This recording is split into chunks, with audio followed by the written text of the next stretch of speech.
एक छोटं गाव, रात्रीची वेळ. मंद वारा वाहत होता. मंदिराच्या समोरच्या दीपांतून हलकासा प्रकाश पडत होता. त्या प्रकाशात एक तरुण पळत पळत आला. डोळ्यांत चिंता, चेहऱ्यावर घाम, मनात एक गोंधळ. तो स्वामींच्या पायाशी बसला. तो म्हणाला, स्वामी, माझं जीवन सगळीकडे थांबलं आहे. काहीच पुढे जात नाही. मला वाटतं जणू काळ माझ्या विरुद्ध आहे. स्वामी शांतपणे त्याच्याकडे पाहत होते. त्यांची नजर समुद्रासारखी शांत आणि डोंगरासारखी स्थिर. थोड्या वेळ शांतता होती. मग स्वामी म्हणाले, चल, माझ्यासोबत चल. दोघेही मंदिराच्या मागच्या उद्यानात गेले. चंद्रप्रकाशात दगडांच्या पायवाटा चमकत होत्या. स्वामी त्याला एक मोठ्या झाडाजवळ घेऊन गेले. तेथे जमिनीत एक छोटी कोंब दिसत होती, अगदी नाजूक, पातळ. स्वामी म्हणाले, ही कोंब पाहतोयस? 3 महिने हे बीज जमिनीत शांत बसलं होतं. कुठेही हलचल नाही. कोणालाच वाटलं नाही की हे काही उगवेल. तरुण शांतपणे ऐकत होता. पण या 3 महिन्यात काय होत होतं माहितीये? याचं जीवन जमिनीखाली मुळं वाढवत होतं. भक्कम मुळांशिवाय झाड कधी उभं राहत नाही. तरुण आश्चर्याने त्या कोंबाकडे पाहू लागले.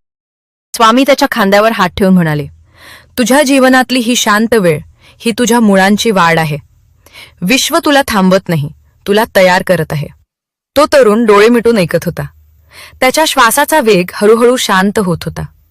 स्वामी पुढे म्हणाले, तू विचार करतोस काहीच होत नाही, पण काळ तुला आकार देतो आहे. एखाद्या दिवशी जेव्हा तुझी वेळ येईल, तू इतका मजबूत असशील की वारा आला तरी तू कोसळणार नाहीस. चंद्रप्रकाशात स्वामींचा आवाज आणखी गूढ आणि खोल वाटत होता. लक्षात ठेव, जेव्हा मार्ग दिसत नाही तेव्हा शक्ती वाढते. जेव्हा काही पुढे जात नाही तेव्हा आत्मा तयार होतो.